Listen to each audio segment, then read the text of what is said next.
नमस्कार, मैं अशोक व्यास। बातचीत राजनीतिक जब शुरू होती है, मोदी जी के बिना संसार में कहीं भी बात हो सकती है, इसकी संभावना इन दिनों विशेष रूप से बहुत ही कम है, खास करके जब चुनावी दौर चल रहा है। पर देखिए, मेरे पीछे छुपे हुए जो हैं, वो केजरीवाल जी, उन्होंने बाहर आकर कुछ गुल खिलाए और या रादर उनके उपस्थिति में कुछ गुल शीश महल में खिल गए। और ये स्वाति मालीवाल जी को आप देख रहे हैं। तो हमारे साथ राजेंद्र हर्ष जी को ले लिया जाए, फिर हम बात को आगे जारी रखते हैं। तो राजेंद्र जी, आपका स्वागत है, नमस्कार है आपको।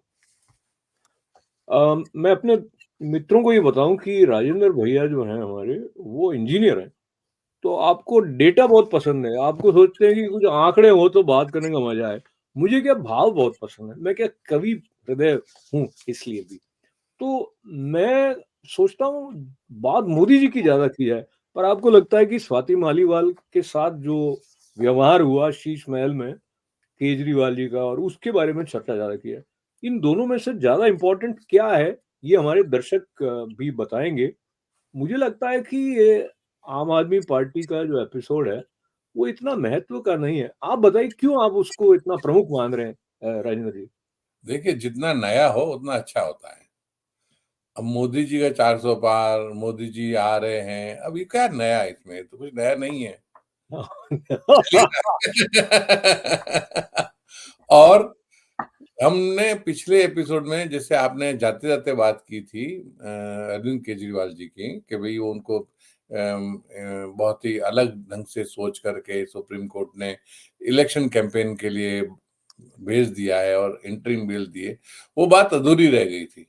तो मैं सोचता हूँ कि वो बाहर आकर उन्होंने क्या किया और क्या कर रहे हैं और कैसे करेंगे, ये बहुत ही इम्पोर्टेंट चीज़ है। लोग वो बात देखना चाहते हैं, सुनना चाहते हैं और ये सबकी नज़र वहाँ पर है। आपकी बात में माना कि नयापन जो है उसमें एक विशेष बात होती है। तो मैं मेरी तरफ से एक नई बात आपको ये बताता हूँ जो कि वैसे तो नई नहीं है कि वाराणसी से वो पहले भी जीते हैं, पर इस बार जब वो अपना नामांकन पत्र दाखिल करने के लिए गए, तब जिस तरह के दृश्य देखने को मिले वो अभिभूत करने वाले हैं। देखिए, हम आप तक पहुँचाते हैं ये छोटा-सा वीडियो।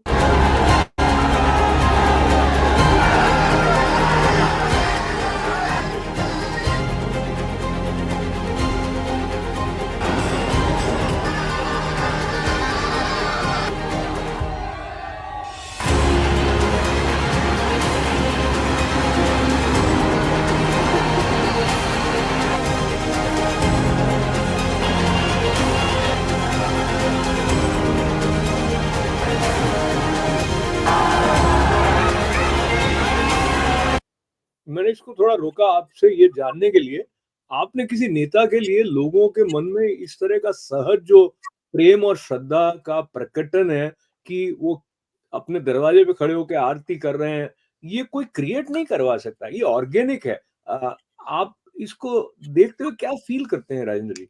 ये ऑर्गेनिक है, ये बात बिल्कुल सही है। लेकिन ये कोई पहली बार हो रहा है, ये सही नहीं है। जो भी नेता है ये और पहल पहली बार भी इंदिरा गांधी के ज़माने में, राजीव गांधी के ज़माने में और नेहरू जी के ज़माने में, ये सब सारे और नेहरू जी के ज़माने में तो ऐसा था कि भीड़ होती थी और उसमें सिक्योरिटी का इश्यू नहीं था, तो नेहरू जी भीड़ के अंदर बीच में जाते थे और लोगों में घुस-घुस जाते थे। तो ये तो ऐसा नहीं है कि ये कोई पहली बार किसी नेता का हो रहा है।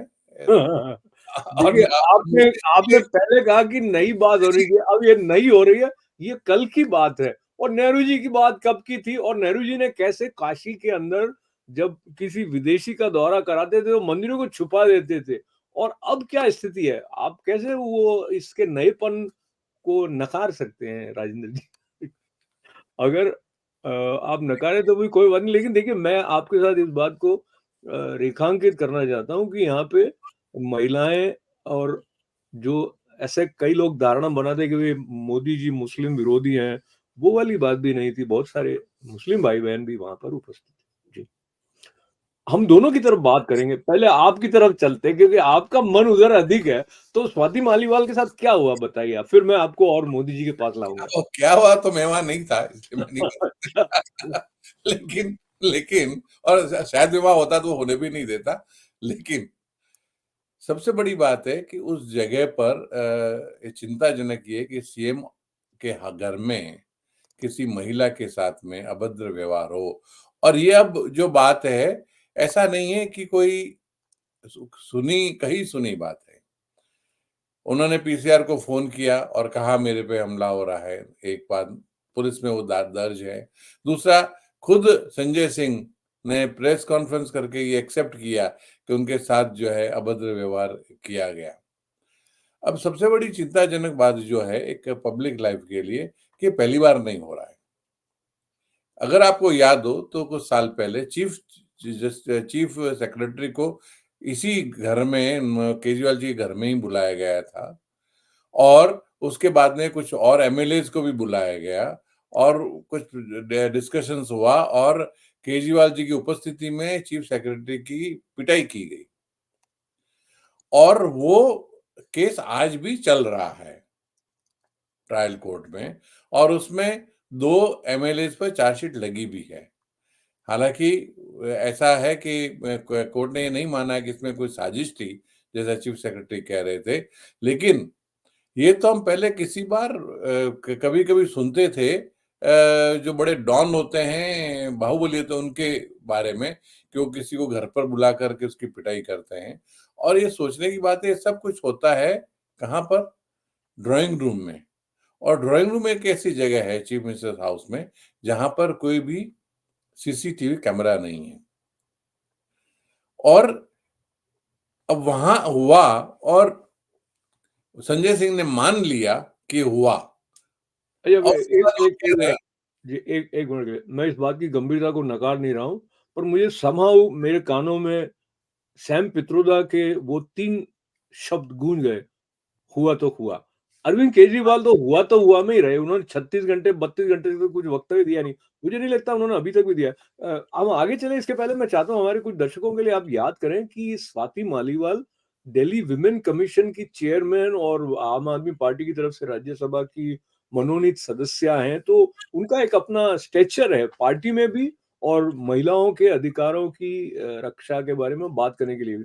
पर उन्होंने भी खुलकर न तो एफआईआर दर्ज कराई, न प्रेस कॉन्फ्रेंस में वो तो नहीं थी, संजय सिंह ही थे, नहीं? हाँ, तो प्रेस कॉन्फ्रेंस में संजय सिंह थे, और उन्होंने जब कहा और एक्सेप्ट किया कि ऐसा हुआ है, और हुँ। वो बोले कि कोच केजरीवाल जी से बात हुई है, केजरीवाल जी ने कहा हम उसका अगेंस्ट एक्शन लेंगे। तो ये बहुत ही विचार करने लायक है कि आप सोचिए, एक महिला कमीशन की चेयरमैन जो मणिपुर तक जाती है, ऐसे जगह पे जाती है जहाँ बहुत लड़ाई चल रही है, सिविल वॉर जैसा मामला चल रहा है, वहां भी बहादुर जी जैसे आती है और औरतों से बात करती है, और औरतों कहती है अपने हक के लिए लड़ो। वो खुद जब उनके ऊपर आता है तो वो क्या एक उदाहरण प्रस्तुत कर रही है। दूसरी बात सोचने की आती है कि केजरीवाल जी क्या उस पर एक्शन लेंगे? केजरीवाल जी के पास तो पुलिस भी नहीं है। केजरीवाल जी एक ही एक्शन ले सकते थे कि उनको पुलिस में एफआईआर दर्ज करानी चाहिए थी। तो पुलिस में एफआईआर दर्ज क्यों नहीं करा रहे इस घटना की? एक चीफ मिनिस्टर होते हुए उनके घर में किसी महिला के साथ में अभद्र व्यवहार हुआ, मारपीट हुई या जो भी हुआ, उसके बारे में वो क्यों नहीं कर रहे? और एक और इम्पोर्टेंट है, जो मैं दिल्ली पुलिस से पूछना चाहूंगा, कि जब कोई पीसीआर को बुलाता है, तो या तो उसकी एफआईआर दर्ज होनी चाहिए, और यार नहीं हुई तो अगर आप समझते हो उसने गलत बुलाया है, तो उस पर केस दर्ज होना चाहिए, उसने गलत क्यों बुलाया, बिना मतलब के पीसीआर को क्यों फोन किया। तो दिल्ली पुलिस को भी एफआईआर दर्ज करने के लिए एक मौका है अपने आप में। और आप अभी देखिए, 3 दिन हो गए बाहर नहीं निकल पा रहे हैं अरविंद केजरीवाल जी, और जो बड़ी मुश्किल से अभिषेक मनु सिंघवी जी ने उनके लिए समय निकाला था इलेक्शन कैंपेन के लिए, उसमें से 3 दिन तो चले गए।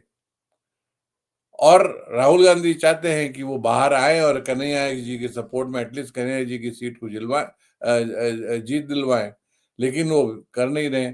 और डिस्कस करने लायक ये भी है, अगर आप समय देंगे, तो यह जो पंजाब में एक सामने अगेंस्ट लड़ रहे हैं कांग्रेस और वो, और दिल्ली में एक साथ होकर लड़ रहे हैं, तो अरविंद केजरीवाल जब इलेक्शन कैंपेन करने जाएंगे, वहां क्या बात करेंगे? और जो स्वाति मालीवाल जो हिसार से है, जो हरियाणा की बेटी हैं, वो हरियाणा के लोग तो खार खाए बैठे हैं केजरीवाल जी को, वो आए और उनको सबक सिखाए। और इसके साथ में उनके जो पूर्व पति हैं, जिनसे तलाक हो चुका है, नवीन जैन, उनका भी बहुत ही एक इम्पोर्टेंट वीडियो आया है इस बारे में, और उन्होंने ये कहा है कि स्वाति मलिवाल जी जो है, उनके लिए जान का खतरा है। ये सब कुछ होते हुए भी प्रशासन जो है, पुलिस प्रशासन चुप बैठा है, ये बड़ी सोच विचार की बात है। जो आपकी सोच विचार की बातें हैं वो तार्किक भी हैं और प्रासंगिक भी हैं।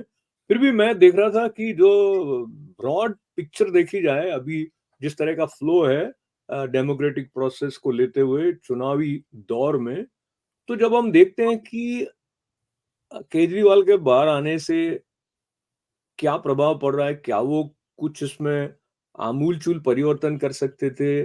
सुप्रीम कोर्ट को ऐसा क्यों लगा कि डेमोक्रेटिक प्रोसेस में ये जाकर प्रचार करें, वो प्रजातांत्रिक प्रक्रिया के लिए इतना महत्वपूर्ण है कि सारे जो नियम कायदे मान्य रहे हैं, उनको अलग रखते हुए इनको बाहर निकाल कर और भेज दिया जाए। अब ये जैसे आपने बात बताई अगर 3 दिन से वो कोई रैली नहीं कर रहे, तो वो सुप्रीम कोर्ट की अवमानना कर रहे हैं, क्योंकि उनको बाहर भेजा तो इसलिए गया है कि चुनाव में कुछ करो। और ये कहा है कि आप मुख्यमंत्री के रूप में जो आपके उत्तरदायित्व है उसको छेड़ना भी मत। न तो ऑफिस जाना, न कुछ साइन करना। बहरहाल मैं आपको फिर से मेरे मोदी जी के पास मैंने मेरे मोदी जी कह दिया क्योंकि एक तो ये आएगा तो मोदी मैंने तो ये टाइटल बना दिया था, बल्कि मैंने कहा आ रहा है मोदी। अब सवाल 400 पार का करने की बात वापस से निकल गई है। बीच में वो पीछे छूट गई थी। मुझे लगता है केजरीवाल जी के आने से नुकसान तो राहुल जी का हुआ है, उनको खबरों में जितना स्थान मिल रहा था वो मिलना कम हो गया। लेकिन ये बात करप्शन की जब प्रधानमंत्री नरेंद्र मोदी जी ने अपनी एक सभा में उठाई और आपको याद होगा कि राहुल गांधी युवा अपने आप को भी कहते हैं, लोग भी कहते हैं, उन्होंने तो 39-40 रैलियां करी होंगी और ये जो हमारे बुजुर्ग प्रधानमंत्री हैं, इन्होंने 227 से अधिक रैलियां करी होंगी। दिन में 3-3, 4-4 रैली करते हैं और करीब 30 के आसपास इंटरव्यूज वो दिए हैं। राहुल गांधी ने इस बार एक भी नहीं दिया। ये राहुल गांधी ने क्यों नहीं इंटरव्यू दिया उसके बारे में आपको पूछूंगा। फिर मैं आपको वापस आपके प्रिय अरविंद केजरीवाल जी के पास ले जाऊंगा। लेकिन फिलहाल मैं आपको ले जा रहा हूँ इस छोटे से क्लिप की तरफ, एक रैली का। कहा था और मैंने डंके की चोट पे कहा हुआ है, छुपा करके नहीं कर रहा हूं। मैंने कहा था मैं भारत को भ्रष्टाचार, परिवारवाद और तुष्टीकरण से मुक्त होना के लिए अपना जीवन खपा दूंगा। जेएमएम, कांग्रेस, लेफ्ट, इंडी गठबंधन इन सारी बुराइयों का सबसे बड़ा मॉडल है। आपने देखा यहां कांग्रेस के एक मंत्री के कर्मचारी और कर्मचारी का नौकर, उसके घर में से नोटों के पहाड़ निकल रहे भाई। ये नोटों के पहाड़ इतने बड़े हैं कि गिनते गिनते मशीन हाँफ जाती है मशीन। मैंने तो मेरे जीवन में कभी नोटों का ऐसा ढेर आंखों के सामने देखा नहीं, पहली बार टीवी पे देख रहा हूं।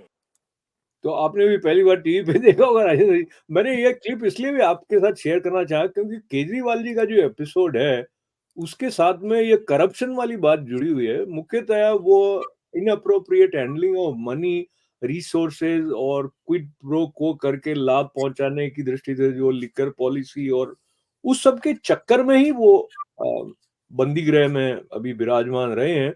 और जब उनको बाहर भेजा गया तो मैं आपके साथ फिर से याद करूं कि जज महोदय ने कहा कि ये केस की मेरिट को कंसीडर करते हुए नहीं है, ऐसे ही भेज दिया मतलब ऐसे ही भेज दिया है। बहरहाल तो अब फिर से आप जो बात कह रहे थे उसकी तरफ चलते हैं। केजरीवाल जी का और कांग्रेस का जो संबंध है, अलायंस तो है इनका, लेकिन जो कांग्रेसी हैं दिल्ली में वो भी खफा हैं और बहुत ने तो अभी ताजा-ताजा ये अपना रुख बाहर की तरफ कर लिया। तो इस सब के चलते केजरीवाल बाहर भी आए तो उनके उनके सामने एडिशनल जो चुनौतियाँ हैं, गठबंधन को लेके जिनकी चर्चा आप कर रहे थे, उसकी तरफ आप और कुछ जोड़ना चाहते थे? जी। ये ऐसा है कि कांग्रेस और जो आम आदमी पार्टी का एक जो आपस में एक गठबंधन है, वो पहली बात तो ये गठबंधन ही अपने आप में एक बहुत ही हास्यास्पद है। जिस कांग्रेस को गालियां देते थकते थकते नहीं थे, और आम आदमी पार्टी जिस इंडिया अगेंस्ट करप्शन से शुरू हुई और जन्म जन्म लिया, उसका मेन एम ही कांग्रेस के अगेंस्ट में और कांग्रेस में भ्रष्टाचार था। और वो उस कांग्रेस के जो शीट्स पर बैठे हुए लोग हैं आज भी बदले नहीं है, वही हैं। तो कांग्रेस में कोई बदलाव नहीं हुआ, इसका मतलब आम आदमी में बदलाव हो गया। आम आदमी देखिए पार्टी जो भ्रष्टाचार के बारे में बात करती थी और आज खुद भ्रष्टाचार में लिप्त है ऐसा लग रहा है, तो उनमें बदलाव हुआ, तभी वो दोनों आपस में साथ मिल बैठ करके बातचीत कर पा रहे हैं। अभी वो जब कांग्रेस के साथ काम खड़े हो रहे हैं, कांग्रेस के स्टेज पर जाकर के बात कर रहे हैं। दूसरी तरफ पंजाब में अगर आप देखें सोशल मीडिया पर, तो जितने भी कांग्रेसी हैं वो स्वाति मालीवाल को लेकर के बहुत सारे वीडियो बना रहे हैं, मीम्स बना रहे हैं और अरविंद केजरीवाल के अगेंस्ट में बहुत बड़ा एक कैंपेन चला रहे हैं। तो वही कांग्रेस के जो सोशल मीडिया तो एक है, वहां पंजाब और दिल्ली और हरियाणा कुछ अलग अलग नहीं होता है।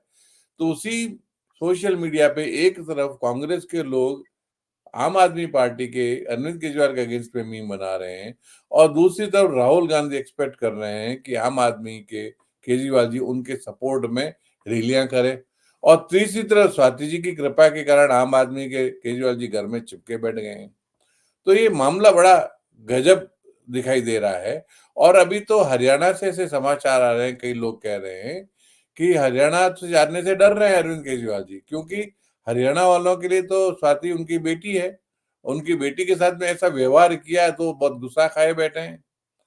तो वहां भी उनकी, तो ये अरविंद केजरीवाल के बाहर आने से आम आदमी को और अपोजिशन पार्टी को कोई फायदा नहीं हुआ है, मैं ऐसा सोचता हूँ नुकसान ही हो रहा है। चलिए और आप कम से कम अगर अंदर बैठे रहते तो ये कहने को होता कि मैं अंदर था इसलिए हार गए। अब बाहर आने के बाद में वो बहाना भी नहीं है। और यूं देखें तो पिछली लोकसभा इलेक्शन में बाहर ही थे ना केजरीवाल जी, फिर भी एक भी सीट तो नहीं ला पाए। और वो जो संदर्भ था कि केजरीवाल जी ने पहले दिन जो सभा करी और कुछ ऐसे सवाल उठा दिए जिसमें उन्होंने कहा कि इन्होंने ऐसा कहा था, तब जो हम चर्चा कर रहे थे मुझे याद आया कि उन्होंने स्वयं भी क्या-क्या कहा था, वो क्या-क्या हुआ। मैं उस तरफ जाना नहीं चाह रहा हूँ, बल्कि मैं जो राहुल गांधी जी जब बात कर रहे होते हैं और जो पाश्चात्य प्रेस है और कई जगह आपने इस तरह की हेडलाइन्स पढ़ी होंगी, अगर मोदी फिर से आ जाते तो माइनॉरिटीज़ के लिए अच्छा नहीं है। विशेष करके वो मुसलमानों की दृष्टि से बात कर रहे होते हैं और यही जो एक नैरेटिव है वो कांग्रेस भी कई बार लेकर आती है। तो हिंदू मुस्लिम करने के रेफरेंस में प्रधानमंत्री नरेंद्र मोदी ने क्या कहा वो मैं आपको भी सुनाऊंगा, पर उससे पहले आप बताइए राहुल गांधी ने इस बार जो उनके प्रिय पत्रकार हैं या उनके चहीते लोग हैं उनको भी कोई इंटरव्यू नहीं दिया है, तो इसके पीछे भी कोई स्ट्रेटेजी हो सकती है क्या कि आपको लगता है वो बिना एक्सपोज़र के, बिना अपनी बात को अ, श लोगों तक पहुँचाए प्रेस के थ्रू, समझ रहे हैं कि वो हरा देंगे बीजेपी को? देखिए, मैं तो ऐसा समझता हूँ कि राहुल गांधी राजदीप सरदेसाई के बहुत नजदीक थे कांग्रेस के, और सभी लोग जानते हैं राजदीप सरदेसाई जो है मोदी के खिलाफ है, ऐसा एक विचार और एक ऐसा वातावरण है। आज किसी से भी पूछ लीजिए प्रेस में, उन्हीं राजदीप सरदेसाई को डांट कर बोल रहे हैं राहुल गांधी कि नहीं आप तो मोदी की ही बात करेंगे। तो वो एक्चुअली पत्रकारों में अपना विश्वास खो चुके हैं। तो जब पत्रकार वार्ता भी करते हैं तो जो प्रश्न पहले से तय होते हैं वो पूछे जाते हैं, और वो कोई पूछ लेता है तो पूछता है कि तुम्हारा मालिक कौन है, तुम किस जाति के हो। तो बजाय वो इंटरव्यू देने के, वो तो इंटरव्यू लेने लगे हैं पत्रकारों के। तो कई पत्रकार तो उनकी पत्रकार वार्ता में जाने के इच्छुक ही नहीं है कि कौन अपनी बेइज्जती कराए वहां जाकर, पता नहीं क्या सुनना पड़े वहां पर। तो ये एक बड़ी स्थिति ऐसी आ गई है। और मैं ये जोड़ना चाहूँगा इसमें। देखिए, उनके पास गिनी-चुनी बातें हैं कहने को, जिनको वो अपने भाषणों में भी विविधता नहीं होती उनकी, वही बातें बार-बार आ रही होती हैं, जिसमें से एक ये है कि तानाशाही आ जाएगी और दूसरा वो अडानी-अंबानी और तीसरा ये हिंदू-मुस्लिम करते हैं वगैरह। लेकिन इस नहीं, नहीं, तरी नहीं, नहीं अशोक जी, मैं आपसे इसमें आपके इस विचार से जो है सही नहीं अच्छा, हो रहा हूँ। मुझे प्रसन्नता है। देखिए, नहीं, आपको बात ये समझिए कि ये इलेक्शन है, ठीक मुद्दों है। की बात है। आप इसको ऐसे ले रहे हैं, टीवी वाले तो एंटरटेनमेंट से ले रहे हैं। अभी कोई एंटरटेनमेंट के लिए थोड़ी कोई राहुल गांधी कुछ बोलेंगे, उनके चलिए बोलने से एंटरटेनमेंट हो जाता है, वो अलग बात है। पर आप सोचते हैं वो नया नया बोले, नई बातें बोले, नई ताकि अच्छा एंटरटेनमेंट हो, ये तो ठीक है। एंटरटेनमेंट नहीं, ज्ञानवर्धन आप समझ नहीं रहे, सूचित करना। अब जैसे मैं मोदी जी का रेफरेंस लूं, तो जिस जगह पर वो बात कर रहे होते हैं, अक्सर कई स्थानों पर उन्होंने कुछ बातें ऐसी की जो सिर्फ अब आप वहीं पे कही। ज्ञानवर्धन की बात करते हैं, वहां ज्ञानी बात करते हैं, सैम पित्रोदा, आप हंसी उड़ा देते हैं उनकी। हाँ, ये तो आप खैर ज्ञान बात। लेना भी नहीं चाहते ज्ञानियों से। चलिए, मैंने आपसे ज्ञान लेके फिलहाल मोदी जी से थोड़ा सा ज्ञान लेते हैं कि वो क्या सोचते हैं हिंदू मुस्लिम रेफरेंस के बारे में। जो आरोप उन पर लगाया गया है, तो उन्होंने उसको एकदम उलट कर दिया। वो उन्होंने कांग्रेस की तरफ उसका इशारा कर दिया, और उसमें भी एक लॉजिक है, आप सुने। कांग्रेस कभी भी विकास की बात नहीं कर सकती। कांग्रेस केवल हिंदू मुसलमान करना जानती है।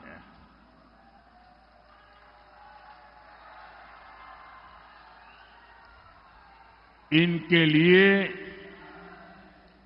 विकास का मतलब है सिर्फ उन लोगों का विकास जो उन्हें वोट देते हैं। कांग्रेस किस कदर हिंदू मुसलमान करती रहती है, और मैं लगातार इसको एक्सपोज करता हूं। और जब मैं इनकी ये सारी बेईमानी बाहर लाता हूं, तो इनको जो इकोसिस्टम है वो चिल्लाने लगता है, बोले मोदी हिंदू मुसलमान लाए। अरे मोदी तो ये जो हिंदू मुसलमान के नाम पर देश को तोड़ने वाले लोग हैं ना, उनका कच्चा चिट्ठा खोल रहा है। तो आपने सुना, आपकी मुस्कान भी कह रही है कुछ की उन्होंने जिस तरह से अपनी बात रखी है। अच्छा, आप पहले बताएं, आप मोदी जी से सहमत हैं कि नहीं इस बात पे? देखिए, चीज देखने की तो वो बात सही कह रहे हैं। उन्होंने क्या कहा, जो कांग्रेस ने उनके घोषणा पत्र में कहा, या कांग्रेस के पूर्व प्रधानमंत्री ने कहा, या कांग्रेस के फ्यूचर में होने वाले प्रधानमंत्री राहुल गांधी जी ने कहा, उनकी बातों को ही कह करके वो कह रहे हैं। कभी नहीं और होने वाले प्रधानमंत्री। हाँ, ठीक है। तो उनकी बातों को ही वो कह रहे हैं। और जब उनकी बातों को कह रहे हैं, तो वो कह रहे हैं वही वो बताएंगे कि वो ऐसा कह रहे हैं। तो वो उसमें अगर हिंदू मुस्लिम है, तो इनको वो इनकी बातों में भी हिंदू मुस्लिम रखेगा। तो वो बात सही कह रहे हैं कि वो अपनी तरफ से हिंदू मुस्लिम की बात नहीं कर रहे हैं। वो जो बात कर रहे हैं, वो जो हिंदू मुस्लिम की बातें कर रहे हैं, उनको तो ये देखने का नजरिया है। लेकिन फाइनली हिंदू मुस्लिम तो हो ही रहा है। चलिए, हिंदू मुस्लिम तो हो रहा है, लेकिन उसके साथ साथ बात यह है कि उसका प्रयोग किस संदर्भ को लेकर किया जा रहा है, बांटने के लिए या जोड़ने के लिए? राष्ट्रीय एकता की बात कौन किस स्तर पर कर रहा है, वो प्रधानमंत्री नरेंद्र मोदी जी ने बार बार स्पष्ट किया, अपनी रैली में भी और अपने सम्मेलन जो इंटरव्यूज के अंदर। मैं एक बार आपके साथ याद करना चाहता हूँ उनकी, बहुत स्थानों पर वो भावुक हुए बात करते करते। अभी एक इंटरव्यू काशी में जब उन्होंने दिया, उसमें उन्होंने जो मोदी एक माध्यम है, इस बात को लेते हुए जैसे हम में से कई लोगों को लगता है कि कोई दैवी शक्ति उनके साथ काम कर रही है। और अगेन आप इसको देखें, फिजिकली भी ये पॉसिबल नहीं। नॉर्मली आपको लगेगा कि एक आदमी इस तरह का संतुलित मन लेकर इतने स्थानों पर भ्रमण कर रहा हो हवा की तरह, आप उनको फॉलो अगर करें, वो कहाँ-कहाँ बोले, उतना भी हमारे पास टाइम नहीं होता है। जितना टाइम निकाल के वो जा भी रहे हैं, वहाँ पे बात भी करें। तो आप उनके इस भाव के बारे में, जिसमें नाम तो खैर मोदी की गारंटी वगैरह चल रहा है, पर वो अपने आप को उस तरह सीमित नहीं मान रहे हैं कि ये उनको इस बात की श्रद्धा है कि मुझे गंगा माँ ने बुलाया, या वो जब श्रद्धा के साथ में पूजा इत्यादि करते दिखाई देते हैं, तो आपको लगता है ये एक दिखावटी नहीं है ये। तो इस संदर्भ को लेकर मैं आपके साथ एक और बात जोड़ के फिर आपको देता हूँ, आप आराम से फिर बताइएगा। ये पिछले कुछ दिनों से, बल्कि केजरीवाल जी के बाहर आने के बाद से 400 पार के बारे में लोग फिर से थोड़े से उत्साहित हो गए, वहां तक पहुंचे। बट लगता है कि कुछ बढ़त मिलेगी, ऐसा एक माहौल फिर से रीजनरेट हुआ है। आपको क्या लगता है? देखिए, पहले तो आप जो कह रहे थे कि मोदी जी का जो भाव है, तो मोदी जी जिस परिवार से निकले हैं और आरएसएस में जो उनका पूरा जीवन बीता है, तो हिंदू आस्था और हिंदू मंदिरों में और वो जो एक हम आध्यात्मिकता से भरे हुए हैं। हमेशा योग से करते हैं और अपने पर उनका पूरा कंट्रोल इतने समय से, और उन्होंने बीजेपी में भी बहुत सारी उठाव और गिराव, बहुत ऊंच-नीच देखी है। बीजेपी में भी उनके अगेंस्ट में बहुत सारी चीजें हुई, लेकिन उन्होंने हर विपरीत परिस्थितियों को चैलेंज जैसे लिया और उसका उन्होंने अपने उसमें काम किया, देश के लिए काम किया। तो वो उनके मुकाबले में तो कोई देखने को मिलता नहीं है। और वो जो आप कह रहे हैं कि उनके मन में ऐसी भावना है, वो कईयों के मन में और कईयों का अनुभव है। जो आध्यात्मिकता से जुड़े हैं, हिंदू धर्म से जुड़े हैं, उनको लगता है कि वो निमित्त मात्र हैं और काम करने वाला कोई और। ये एक प्रकार की साधना भी है कि अपने आप को निमित्त मात्र मानना, और जिसे आज गीता में भी कर्मण्यवादी कार्य से कह के कृष्ण भगवान ने कहा है कि फल की चिंता नहीं करके, आपने साफ कहा है कृष्ण ने गीता में कि मैं तो ऑलरेडी मार चुका हूं लोगों, तुम निमित्त मात्र हो, निमित्त मात्र सव्य साची, उन्होंने कहा है। तो उसी भाव को, और काशी में वो भाव जागृत नहीं हो पूर्ण रूप से, ये तो संभव ही नहीं है। तो वो भाव से उस बात को कर रहे हैं और मैं आपसे उस बारे में एग्री करता हूँ। जहाँ तक आपका दूसरा प्रश्न है 400 पार, तो ये देखिए सोची समझी स्ट्रेटेजी है। अभी जो जो चुनाव हो रहे हैं वो यूपी में हो रहे हैं। यूपी में मैक्सिमम सीटों पर अभी चुनाव हो रहे हैं और यूपी के ही सीटों से 400, अगर यूपी में एक भी सीट कम होती है तो वो सीटें कम होती है। तो 400 पार लाने के लिए यूपी, बिहार, ये जो सारे अभी सीटें जो बाकी जो बची उनमें हो रही हैं नॉर्थ में, उनमें वो सब चीजें आना जरूरी है। इसलिए वो 400 पार वापस कर रहे हैं। और पहले इलेक्शन, अभी आपने पिछले इलेक्शन में देखा होगा, जो वोटिंग परसेंटेज वो बढ़ा है, वो वोटिंग परसेंटेज बढ़ाने के लिए, अपने कार्यकर्ताओं को उत्साहित करने के लिए उन्होंने कांग्रेस की जितनी भी गलत बातें थी उनको उठाया और समझाया, और ये सब एक सोची समझी। देखिए, जब मोदी जी जब किसी चीज को किसी समय लेकर के आते हैं तो ऐसा ही नहीं लाते हैं, उसके पीछे प्लानिंग होती है। तो मैं समझता हूँ ये प्लानिंग है। चलिए, ये जो प्लानिंग है, इस प्लानिंग को लेकर मैं आपको जो पहले बता रहा था कि उनकी वैरायटी रहती है, वो किस राज्य में बात करें, किस समूह के सामने बात करें। तो मैं आपको थोड़ा-सा बंगाल लिए चलता हूँ, और आपने तो पता ही है कि बंगाल के क्या हालात रहे हैं। तो चलिए, मोदी जी की रैली पश्चिम बंगाल। ये बंगाल के विकास के लिए, बंगाल की संस्कृति की रक्षा के लिए और आपके बच्चों के उज्जवल भविष्य के लिए बहुत ही अहम है। टीएमसी के लोग समझते हैं कि बंगाली संस्कृति पर उनका एकाधिकार है, लेकिन वास्तविकता क्या है? ये मां दुर्गा और मां काली की भूमि है।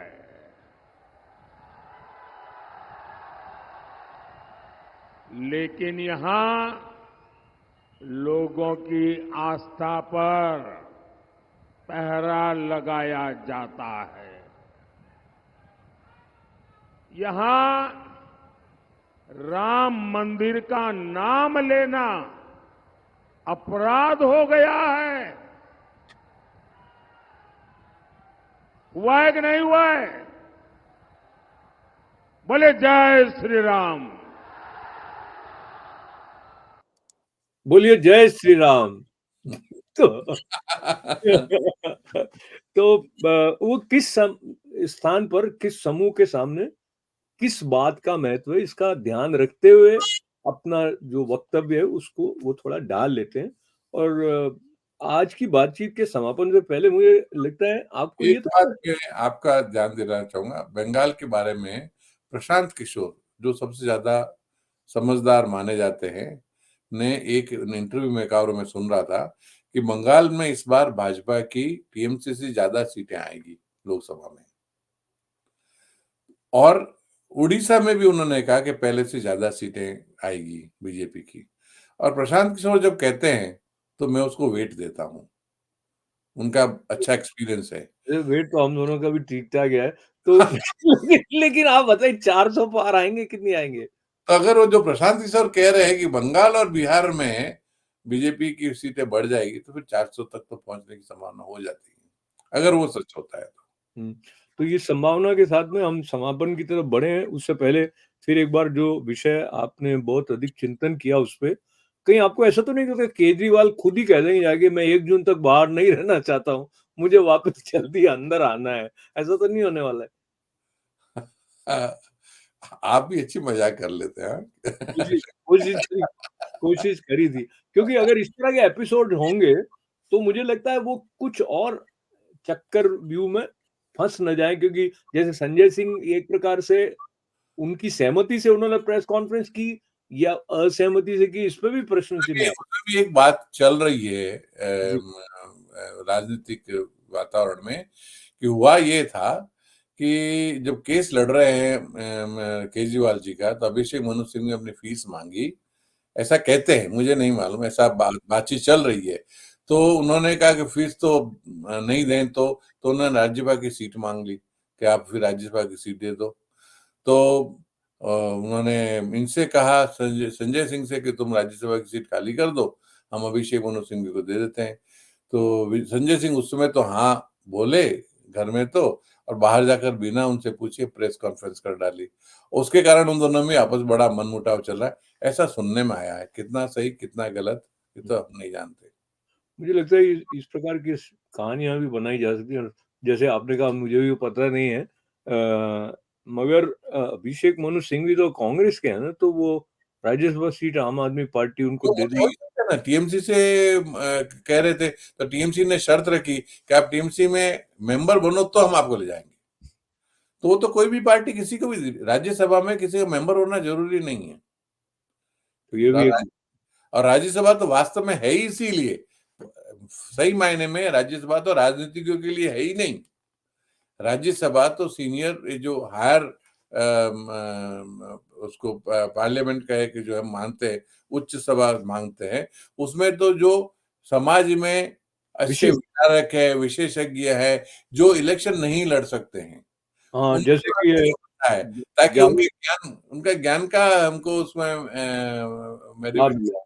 हाँ, लाभ मिले। और हाँ, उसमें हालत ऐसी है कि जब किसी जस्टिस को लाया जाता है जो अपने आप में विशेषज्ञ कानून का, तो लोग विरोध करते हैं, और राजनीतिकों को जो हार गए लेकिन उनको लेके आते हैं।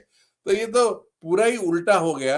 राज्यसभा में तो जो रिटायर्ड जज है या अच्छे वकील है या अच्छे शिक्षा के क्षेत्र में है, अच्छे लेखक हैं, अच्छे कलाकार हैं, उन लोगों को लाना चाहिए, ताकि समाज का पूर्ण तरह से एक प्रभाव हो। और जो लोग इलेक्शन से नहीं आ सकते हैं, राजनीति में नहीं है, लेकिन उनकी बातें भी सुनी जा सके राज्यसभा में, ऐसे विशेषज्ञों को और मान्यवर सदस्यों को आना चाहिए।